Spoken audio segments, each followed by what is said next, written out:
A gente vai falar de carros, né? Carros, aí vamos falar como que as pessoas estão se virando nessa seca, né? Olá. Oi, meninos. Chicão, qual que é a minha câmera? Essa aqui, né? Câmera 2. Tá. Ok. Vamos lá, 3, 2, 1, gravando. Olá, seja bem-vindo. Meu nome é Raíssa Zogby.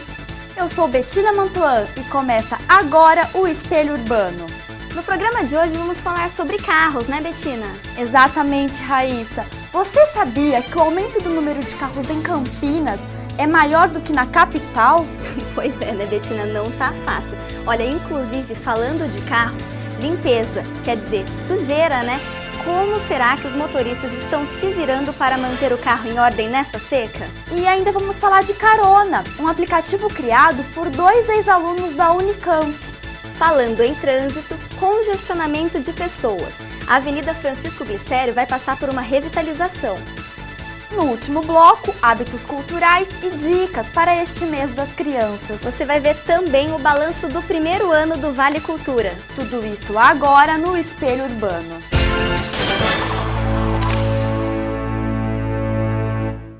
Vamos começar o programa falando do aumento do número de carros nas ruas de Campinas.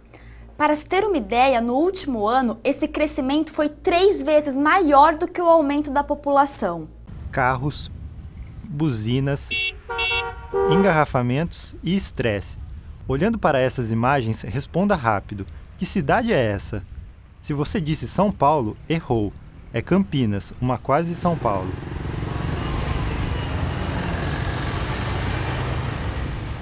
Desde 2012, a cidade teve um aumento de 4,2% na frota de carros, de acordo com o Detran. Este índice supera o da capital, que é de 2,6%. Segundo o Departamento Nacional de Trânsito, Campinas possui hoje uma frota com aproximadamente 840 mil veículos. Mais da metade desse número é composta por carros. E quanto maior o número de veículos, maior o número de problemas, tanto de locomoção quanto para encontrar vagas nos estacionamentos. E para achar vaga aqui de manhã, como é que é? É complicado ou você costuma achar fácil? Tá complicado ultimamente, viu? Cresceu bastante o número de carros aqui de manhã. Acho até raro chegar essa hora e ainda ter vaga aqui. Eu achei que já ia ter que parar lá embaixo. Para você chegar da sua casa até aqui, você pega bastante trânsito, perde bastante tempo no trânsito? Muito, é péssimo. Demora uns 40 minutos para chegar aqui todos os dias. De vez em quando demora mais de meia hora para vir por causa do trânsito, é difícil. Meia hora, 40 minutos. Outro problema que piora os congestionamentos é a cultura do transporte individual. A gente tem um problema estrutural de mais longo prazo, que é a opção no Brasil pelo transporte individual em detrimento do transporte público. Esse é o pano de fundo por trás de todos esses problemas que a gente tem. Um exemplo é o dessas duas estudantes. Amanda é de Indaiatuba e Fernanda de Franca. Elas moram juntas em Campinas, mas cada uma tem o próprio carro. Para ir para o estágio eu tomaria 2 ônibus e nunca chegaria na hora, porque ônibus, depender de ônibus é muito ruim, né? Então, para mim é. E para você, Fernanda? Não, para mim também é indispensável, não dá. Tipo, tem trabalho, a gente tem que sair, tem que ir no mercado, tem que fazer tudo, as coisas do dia a dia, se não tem carro, não tem como. As duas estudam na mesma universidade, no mesmo curso e na mesma sala. No entanto, raramente vão para a faculdade juntas. É uma questão de autonomia mesmo, porque às vezes eu quero vir embora e ela não quer. Aí eu venho. Então é melhor eu ter o meu carro lá e ela ter o carro dela lá. O crescimento de veículos circulando nas ruas de Campinas foi 3 vezes maior que o crescimento da população no último ano. A superlotação das ruas com o transporte individual acaba atrapalhando o transporte público. E a gente tem que ver que isso tende a se realimentar, porque o grande problema do ônibus é o automóvel. Por que o ônibus atrasa? Porque tem muito automóvel, porque as ruas estão congestionadas. E uma pessoa só congestiona e aí isso emperra o transporte coletivo. Então é uma decisão política, e aí não é nem o governo federal, isso cabe às prefeituras de fato. Por outro lado, mesmo que hoje seja uma minoria, a oferta de caronas está crescendo. E para isso estão sendo criados até aplicativos. Vamos dar uma olhada? Dar carona pode ser muito chato. É preciso sair da rota, conviver com uma conversa desagradável com pessoas nada íntimas. Mas não é assim que o pessoal que pega e oferece carona vê essa forma de ir para casa. Foi o que pensou este aluno da Unicamp. Ele já se formou no curso de Ciências da Computação e ainda continua dando caronas. Divide os custos e é muito melhor você voltar conversando. Já aconteceu do pessoal passar cheque para mim, Fala assim, bom, eu não tenho dinheiro, eu vou te passar cheque, tudo bem? Aí tive que passar pra minha mãe, porque eu mesmo não uso, né? Já aconteceu de eu ter que... gente, quem acertar o nome da mulher do pedágio, leva carona de graça. Alguns estudantes da Unicamp usam a plataforma desde que ela foi criada, como é o caso do Guilherme, quinto usuário do site que usa o aplicativo há 7 anos. Fui um dos primeiros usuários do site, os criadores são meus amigos, né? Eles eram meus vizinhos. Pego carona para São Paulo, que é onde mora minha família, para todos os outros lugares, assim, tipo, mesmo para viajar, para festa, para Inter, que a gente vai também bastante. Todo lugar que a gente vai, a gente anuncia carona para trabalho. Em 7 anos desde a sua criação, o Unicarona já soma mais de 20 mil universitários inscritos. Em 2009, quando o site abriu as inscrições para as outras universidades, não só para os alunos da Unicamp, algumas outras universidades do país já puderam se inscrever também, como por exemplo a PUC do Paraná. Com o crescimento do número de aplicativos e sites voltados para caronas, e com cada vez mais adeptos, esse especialista de trânsito alerta que o ato de dar carona e cobrar por ela é proibido. Existe uma série de regras, uma série de exigências para que esse transporte seja realizado. Nesse caso, então, é proibido esse tipo de transporte em função disso, porque não há nenhuma garantia e não há regularidade no pagamento de imposto. O advogado ainda complementa que é necessário que o condutor ofereça segurança ao caronista, porque caso ocorra algum acidente, o motorista será responsável. A responsabilidade, no caso, é toda do proprietário do veículo, em relação a ferimentos, a danos materiais, a tudo o que acontecer. Então, nesse caso, os passageiros prejudicados aí com o acidente vão ter que entrar com a ação cobrando do proprietário do veículo a indenização. O Unicaronas está em expansão. A plataforma Trípida associou-se ao site neste ano e o foco é compartilhar e economizar ainda mais. A gente fundou a Trípida esse ano, no comecinho de maio, e desenvolvendo o site até junho, e lançamos no início de junho o site, agora o aplicativo na semana passada, e decidimos que a Trípida, para poder crescer e oferecer um serviço muito melhor para os usuários, deveria se unir e consolidar esse mercado. Então, portanto, a gente fechou uma parceria com o Unicaronas, que era o maior player do mercado. O gerente de comunicações do Trípida se preocupa com a legislação e está trabalhando na plataforma para se adequar. E o que existe na legislação é que é proibido você lucrar com a carona. E como a gente tem uma fórmula de preços que a gente sugere o preço para a pessoa pode diminuir o preço dela até 0, se ela quiser dar uma carona de graça, ou subir até certo nível que a gente trava, para evitar que a pessoa tenha lucro. Justamente por essa questão legal, mas principalmente também porque a nossa ideia é que as pessoas compartilhem custos e não que ganhem com essa viagem. E já que estamos falando em carro e carona, andar de carro sujo não é muito agradável. Será que os motoristas continuam lavando seus carros como antes ou encontraram alguma alternativa que não gaste tanta água? Vamos conferir? Com a falta de água, até o simples hábito de lavar o carro precisou ser adaptado. Sérgio Flood é gerente comercial e usa o carro como ferramenta de trabalho.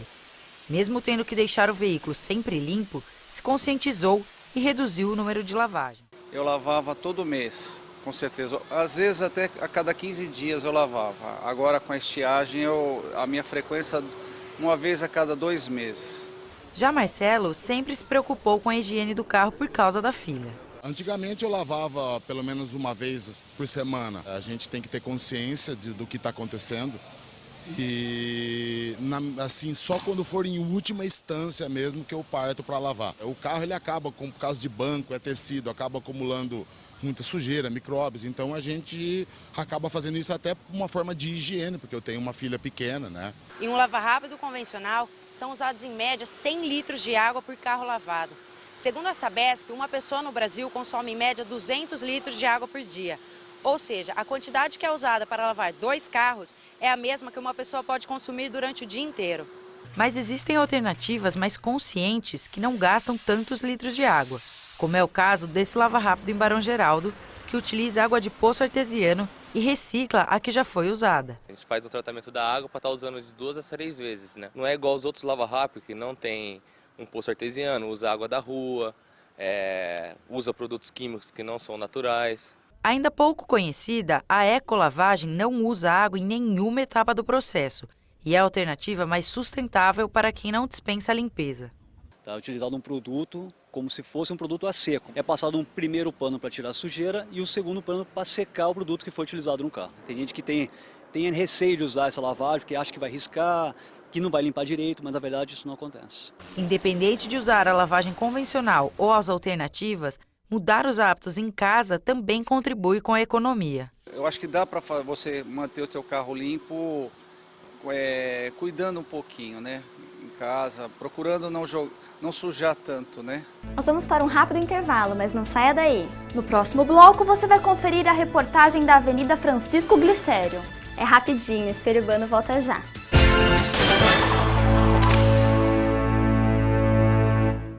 Problemas auditivos ou de comunicação são fáceis de serem tratados se descobertos logo cedo.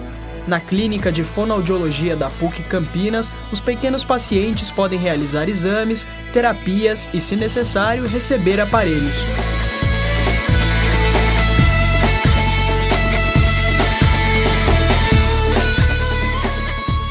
Mais informações pelo telefone 3343-6843.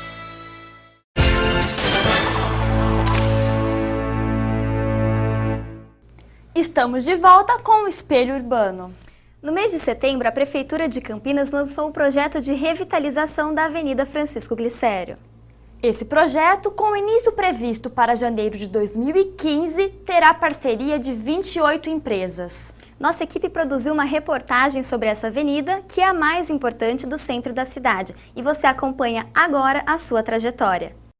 No centro da Francisco Glicério, o Largo do Rosário se consagrou como um espaço de manifestações populares, que se estendem por toda a avenida. Desde 46, as manifestações populares começam a ocorrer nesse espaço, ou seja, esse espaço acaba se consagrando como espaço das manifestações populares, das manifestações sociais. Então, direta já, impeachment do Collor, todos os movimentos importantes que ocorrem na cidade ocorrem nesse espaço. Mais recentemente, protestos como o que ocorreu em junho de 2013 também lotaram o centro da cidade e mudaram a rotina da avenida. Tenho N fotografias de lá. A mais recente delas, talvez, durante esse protesto do ano passado, dos 20 centavos. Eu estava em cima de um prédio e esperando a manifestação, né, acontecer, as pessoas estavam chegando. Eu fui fotografando e falei, pô, um disso aqui vira história, né, uma avenida de maior movimento na cidade, completamente vazia.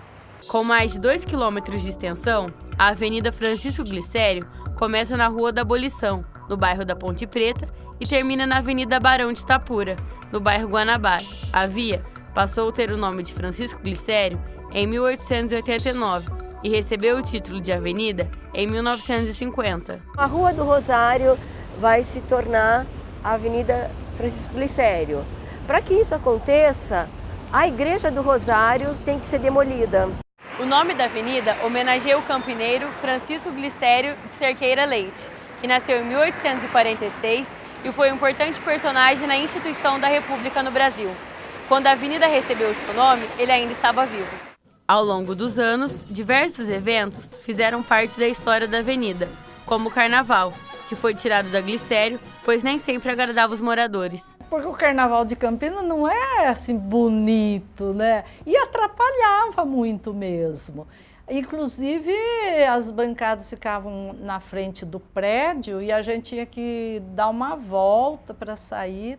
Já o tradicional desfile de 7 de setembro continua passando pela avenida na comemoração da independência do Brasil, orgulhando os moradores da rua. O desfile é muito bonito, né? Eu já desfilei com meus alunos, depois eu me aposentei e aí depois eu já desfilei com a terceira idade. E 7 de setembro eu acho legal. A primeira parte, que sempre começa com exército, tudo aquilo eu acho maravilhoso, lindo. Nesses anos de história, a via sofreu diversas mudanças. Ângelo Falsarella, dono da famosa Banca do Alemão, acompanhou essa transformação. Eu comecei do zero e fiz tudo isso. 1º de outubro de 51. Era tudo terra daqui para baixo e abriram e fizeram asfalto. E aqui não tinha nada de prédio. Depois que foi construindo tudo. Atualmente, na principal rua de comércio de Campinas, grandes bancos e redes de lojas tomaram conta dos prédios mais antigos. mas muitos estabelecimentos tradicionais ainda se mantêm vivos na avenida. Ela tem praticamente a idade de Campinas, desde o início dos primórdios da fundação da cidade de Campinas, da freguesia, né, de Campinas. A Glicério é uma das primeiras ruas, né?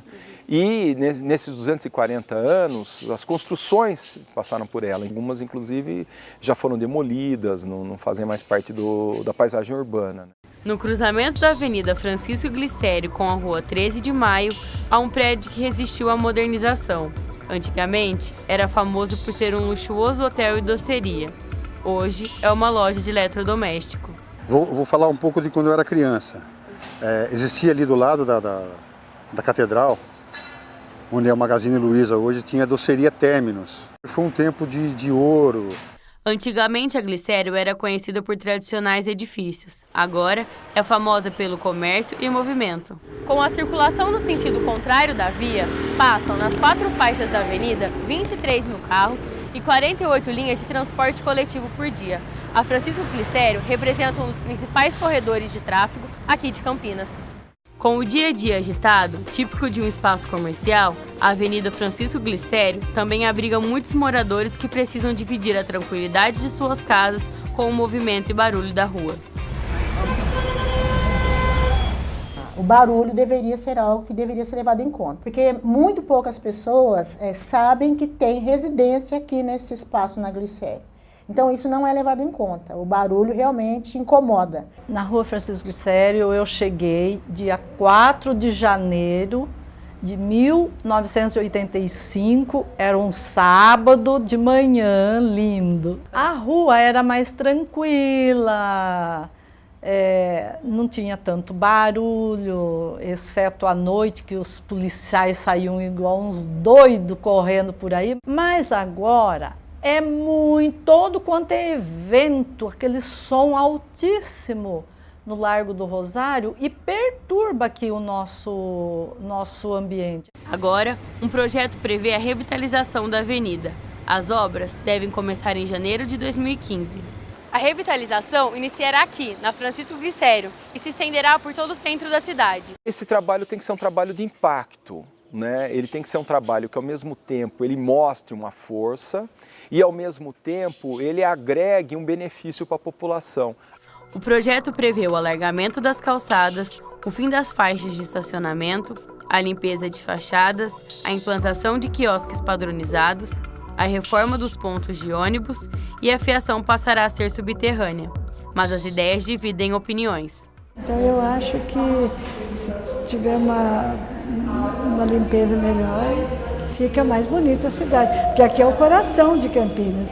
Tornar o espaço bonito é fantástico, mas a gente quer saber também como é que o trânsito vai ficar. Mesmo com diversos problemas e muita agitação, quem mora na Avenida Francisco Glicério não quer sair. Adoro ver a Francisco à noite, toda a luz, principalmente o Ano Novo. Ai, os fogos, tudo é maravilhoso. Muito legal. Eu gosto de morar aqui. Eu já mudei daqui.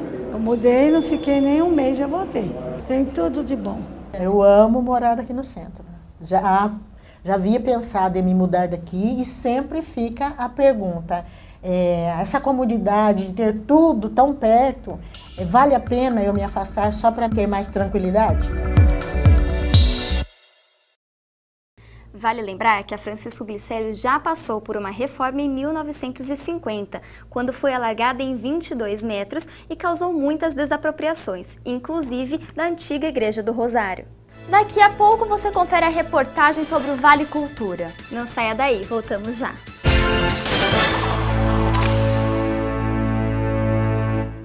Todo mundo tem um amigo especial. A PUC Campinas tem vários.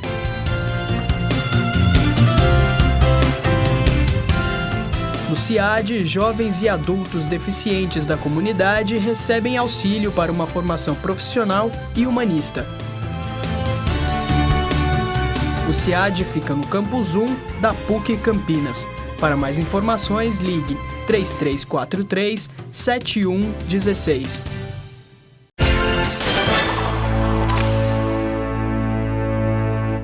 Voltamos com o último bloco do Espelho Urbano. Mesmo depois de um ano de funcionamento, ainda tem gente que nunca ouviu falar em Vale Cultura. Vamos conferir como funciona esse benefício? O Vale Cultura é um benefício oferecido pelo Ministério da Cultura por meio das empresas que participam do programa Cultura do Trabalhador.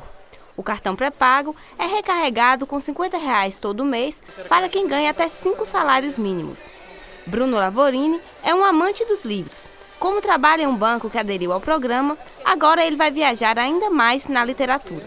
Eu passei a comprar mais livros, né, uma coisa que eu já gostava de fazer. E agora, com esse incentivo a mais, estou podendo adquirir mais coisas que eu gosto de ler. A região Sudeste foi a que mais utilizou o cartão neste primeiro ano de atividade, seguida da região Sul e Nordeste. Centro-Oeste e Norte são as que representam o menor uso.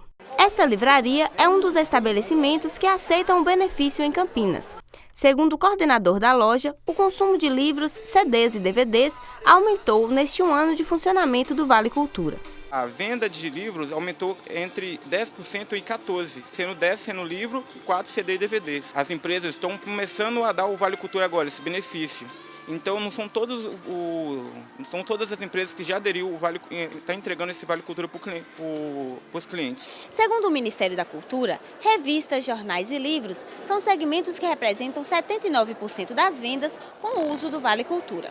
O cinema fica em segundo lugar, com 17%. O Vale contempla também a compra de instrumentos musicais, CDs, DVDs e diversos outros artigos culturais, mas os dados mostram que apenas 4% do uso do benefício é destinado a estes segmentos. O benefício é cumulativo. Assim, o consumidor pode guardar para usar em ingressos ou cursos que custem mais que o valor mensal. Bom, além de livros e ingressos, também estou deixando acumular, né, os créditos no cartão Vale Cultura, para que eu possa eventualmente fazer algum curso, né, na área, que também é disponibilizado pelo Ministério da Cultura através do cartão.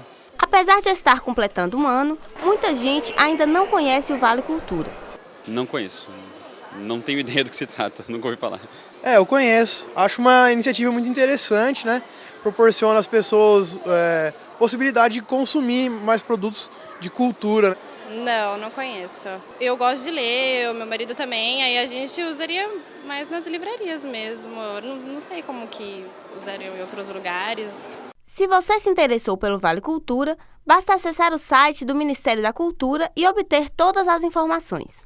Teatro, cinema, exposições e atividades ao ar livre. São muitas opções culturais para o público infantil, né, Raíssa? Betina, mas por outro lado, essa produção não inclui jovens e adolescentes, que quase não encontram opções culturais na cidade. Isabela tem 16 anos e cursa o ensino médio. Em meio à preparação para o vestibular, a adolescente reserva as tardes de sábado para aulas de teatro, atividade que faz parte da rotina da estudante há 4 anos. Para ela e tantos outros jovens que não encontram opções de atividades culturais em Campinas, o teatro é, além de uma maneira de aumentar seu repertório cultural, uma opção de lazer. Eu vou em shopping, às vezes algum teatro assim que tem no Iguatemi, no Dom Pedro, ou ir em casa de amigo mesmo, que é o que tem, não tem muito onde ir. Em Campinas, há uma oferta maior de atividades culturais para o público infantil. São peças teatrais, filmes, exposições e atividades ao ar livre. Já para o público infanto-juvenil e adolescente, as opções são mais restritas. Como uma alternativa, eles se reúnem em grupos como este para realizar atividades teatrais. A gente tem muitos alunos adolescentes que fazem teatro aqui na escola e a gente percebe que quando dá essa vontade, eles gostam muito. Então, o que falta mesmo é essa quantidade de coisas. Eu acho que realmente, para essa faixa etária de adolescente e infanto-juvenil, tem muito pouca coisa acontecendo em Campinas. As opções para adolescentes, pré-adolescentes e adolescentes hoje em dia estão muito restritas e nós sentimos isso também porque existem alguns pedidos de públicos que se formam conosco, de pais, e que perguntam assim, mas e agora que meu filho já tem 12, 13 anos, não tem nada que vocês façam para esse público? Falta um pouco de ousadia para se fazer algo para um público a partir de 12 anos. É importante despertar na criança o interesse por cultura desde cedo. É o caso desta médica que, além de levar o Tomás e o Pedro para atividades em Campinas, vai a São Paulo conferir as atrações de lá. Sempre que tem atividade a gente vai. Em Campinas eu acho que falta um pouco, hoje em dia tem mais do que tinha no passado, mas às vezes a gente vai para São Paulo para conseguir algumas atividades. Já esta professora prefere programas ao ar livre, por causa do caráter comercial de algumas atividades.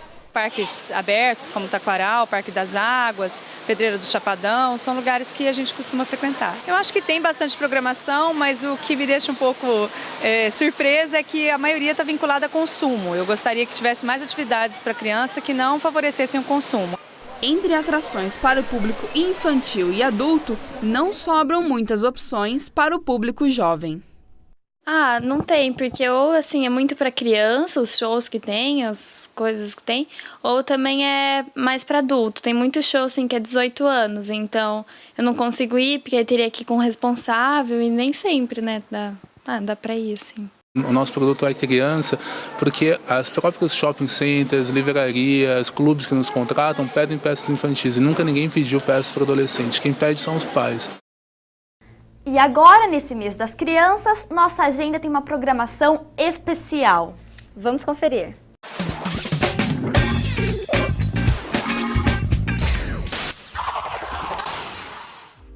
Olá! E Campinas esse mês tem diversas programações especiais para os pequenos.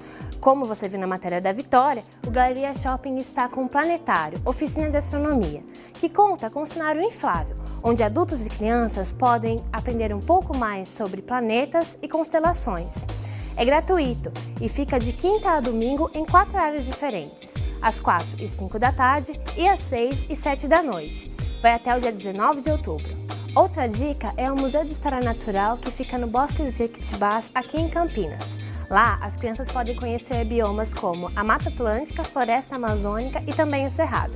O ingresso custa apenas R$2 e dá direito a visitar o aquário e a casa dos animais interessantes. Mais informações você confere aqui embaixo. E o Sesc Campinas também preparou diversas programações especiais para este mês das crianças. Um exemplo ocorre no dia 25 de outubro, com a oficina Recriar. Adultos e crianças poderão inventar seus próprios jogos e regras. Mais informações sobre essa programação e sobre as outras programações do Sesc estão no link que aparece aqui embaixo da tela. E nesse mês estreia nos cinemas o filme O Inventor de Jogos, baseado em um livro que tem o mesmo nome. O garoto Ivan Draco é apaixonado por jogos de tabuleiro e essa paixão faz ele entrar no mundo competitivo das invenções de jogos. Isso acaba envolvendo toda a sua família e ele precisa lutar contra um inventor que deseja destruir a cidade onde ele vive. Bom dia, Sr. Drago. Bem-vindo a Poço. Onde conseguiu essa tatuagem falsa? É de verdade. O Orochian deu pra você. Sou a Anunciação. O mesmo que aconteceu com você aconteceu comigo também.